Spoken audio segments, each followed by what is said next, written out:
상업이 흥행했던 항구 도시답게 고린도 지역은 도덕적으로 매우 문란한 상태였습니다. 그런데 이런 도덕적인 무질서가 그 지역뿐만이 아니라 고린도 교회까지도 침투해 있었는데요. 심지어 고린도 교회 내에서는 자신의 계모를 취하는 근친상간의 죄를 범한 자도 있었다고 말씀합니다. 더 심각한 것은 무엇이냐면 교회가 그에 대해서 아무런 조치도 취하지 않고 있었다는 것입니다. 그만큼 교회 내에 음행의 죄가 얼마나 일반화되어 있었는지 사람들이 그러한 모습들을 바라보면서도 서로 그럴 수 있지라는 인식이 매우 팽배해 있었다는 겁니다. 또한 성도들의 생활을 지도하고 감독해야 하는 교회의 도덕적인 권위와 질서 역시 제대로 서 있지 못함을 우리가 볼 수 있는 것이죠. 그들 가운데 있던 교만이라는 것이 결국 이런 부도덕한 범죄까지도 죄로 인정하지 않고 거기에 합당한 처벌을 시행하는 일조차도 거부할 정도로 매우 극에 달해 있었다라는 것이죠. 이를 들은 바울은 그들 안에서 벌어지는 일들은 이방인들 가운데서도 없는 일이라고 말씀합니다.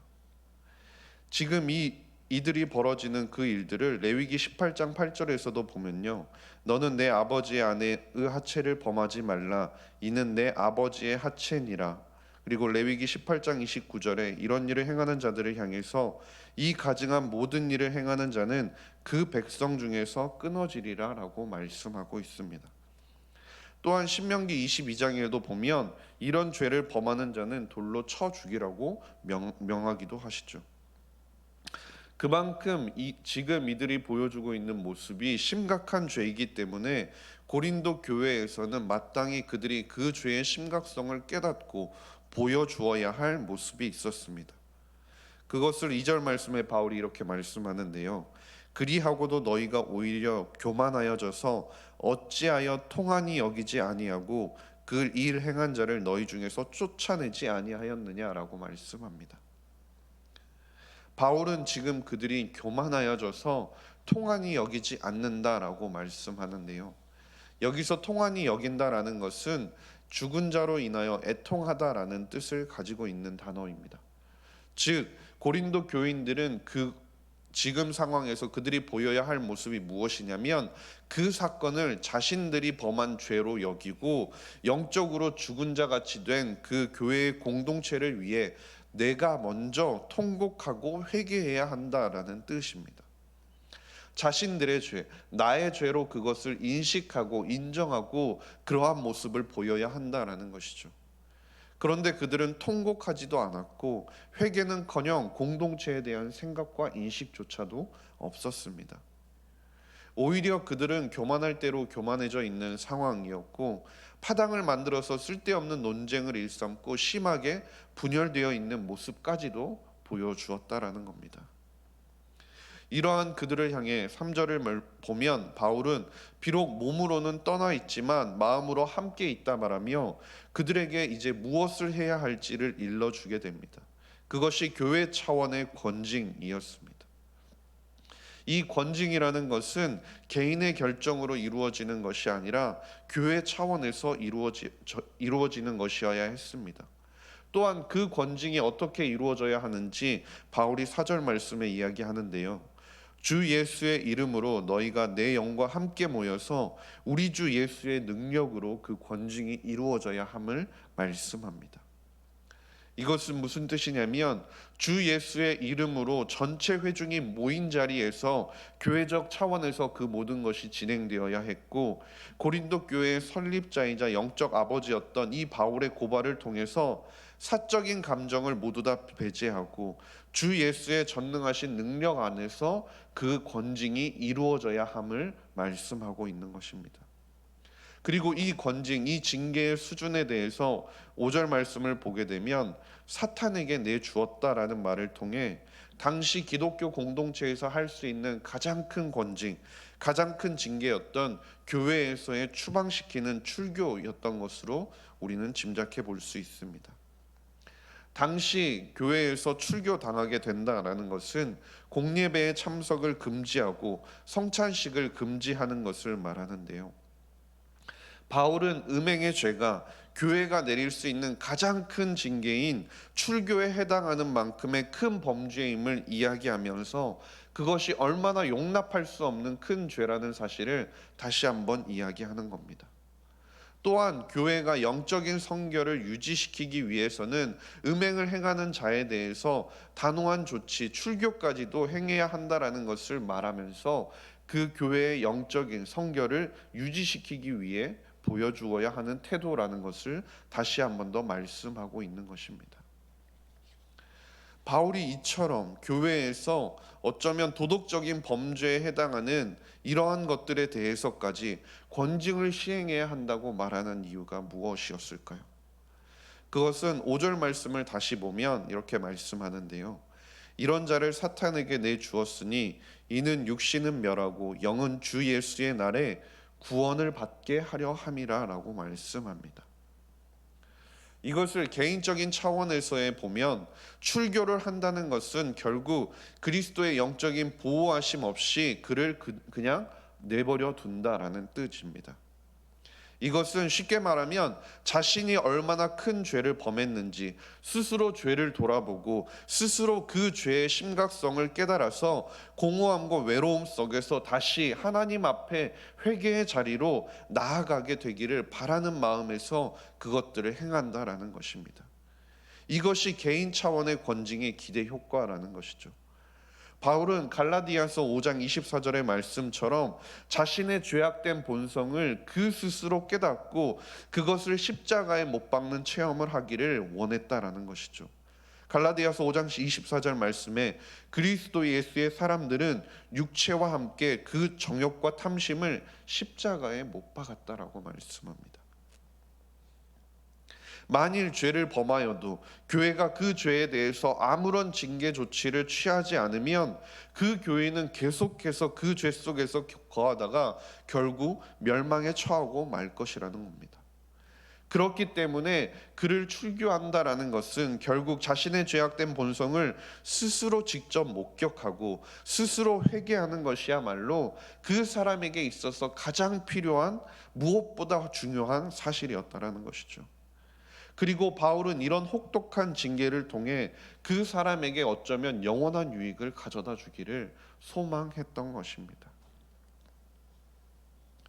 또한 이 개인의 구원의 차원을 넘어서 교회 공동체의 차원에서 징계가 필요한 이유에 대해서 바울은 6절부터 8절 말씀에 누룩의 비유를 통해서 말씀하는데요. 6절부터 8절 말씀을 함께 읽도록 하겠습니다. 시작. 너희가 자랑하는 것이 옳지 아니하도다. 적은 누룩이 온 덩어리에 퍼지는 것을 알지 못하느냐. 너희는 누룩 없는 자인데 새 덩어리가 되기 위하여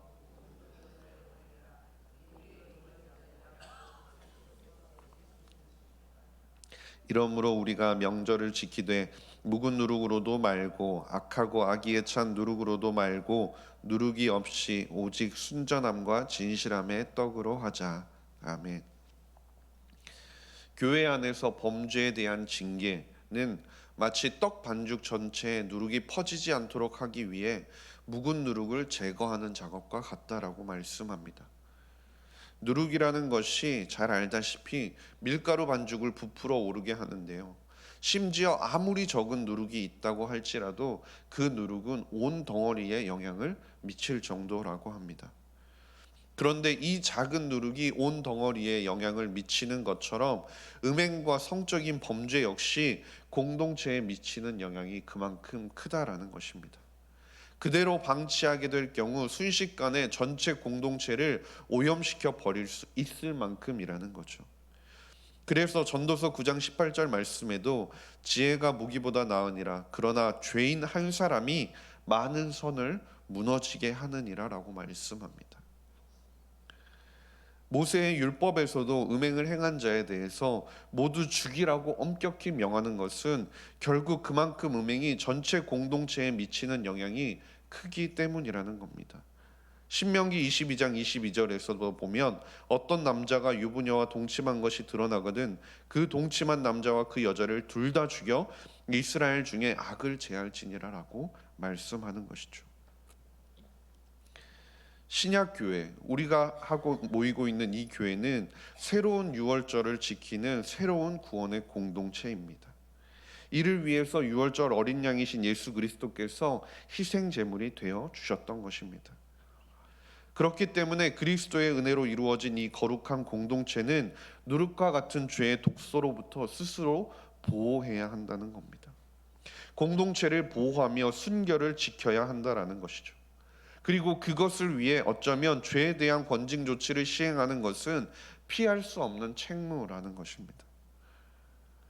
바울이 고린도 교회를 향해서 이토록 민감하게 그리고 권징에 대해서 강조하는 이유는 바로 이 죄의 독소의 위험성을 바울이 너무나 잘 알고 있었기 때문입니다. 표면적으로 드러나는 그런 한 가지 죄의 문제들, 그러한 것들도 심각했지만 그 이면에 드러나지 않고 있는 교회와 교인들의 삶 가운데 영적으로 도덕적으로 누룩이나 독소와 같이 작용하는 죄악들이 도사리고 있음을 바울은 간파하였던 것이죠.